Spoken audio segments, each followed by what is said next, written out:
Pozrite sa na ksicht tohto odporného degenerovaného primitíva. Ten totiž v Anglicku zavraždil mladú ženu po tom, čo do Anglicka prišiel nelegálne a tí mu poskytli ubytovanie v hoteli nelegálnemu imigrantovi. Zavraždili ju tak, že ju 23 krát bodol skrutkovačom. Teraz za to dostal 29 rokov vo väzení. Najhoršie ale je, že 3 rôzne bezpečnostné kamery ho zachytili po tomto incidente, ako sa vytešuje a na rôznych miestach tancuje alebo sa tanečným krokom vracia do svojej hotelovej izby v Anglicku. Takéto odporné, bezcitné, psychopatické zvery napúšťali zradcovskí politici do Európy. V Nemecku, v Hamburgu len v týchto dňoch 25-ročný ďalší sudánsky imigrant z Afriky zavraždil nevinné 18-ročné dievča tak, že ju schmatol a spolu s ňou sa vrhol pod prichádzajúci vlak. Chcel sa zabiť a tak sa rozhodol zabiť aj nevinné 18-ročné dievča, ktoré malo tú smolu, že sa nachádzalo v blízkosti takéhoto špinavého vraha. Len nedávno sa taktiež v Nemecku odohral prípad,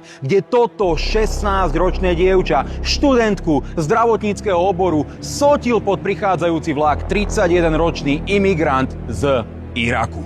Tieto prípady sa v západnej Európe dejú prakticky každý deň. Ženy sa stávajú korisťou pre túto zvrátenú zver, ktorej je Európa skrátka plná. Ale aby toho nebolo málo, španielská šialená progresívna vláda sa rozhodla zlegalizovať pobyt 500 000 nelegálnych imigrantov, ktorí sa do Španielska dostali, a umožniť im sa tak prakticky voľne pohybovať po celej Európe a všetkých nás zostávajú do nebezpečenstva. Toto progresívne šialenstvo treba zastaviť. Ak sa ženy v Európe nechcú cítiť ako lovná zver, ak nechceme pozerať na to, ako naše mamy, naše dcéry a naše ženy sú denne vraždené, znásilňované a prepadávané, tak sa tomuto progresívnemu šialenstvu musíme postaviť. Aspoň u nás na Slovensku. Nikdy nedovoliť, aby sa šialený Šimečka, ktorý chce realizovať migračný pakt, dostal do vlády a zastaviť Roberta Fica a jeho vládu v tom, aby sem ďalej vozila masy Indov a Uzbekov ako lacnú legálnu pracovnú silu, ktorá nahrádza Slovákov v našich zamestnaniach. Jediná strana, ktorá sa tomuto celému môže postaviť,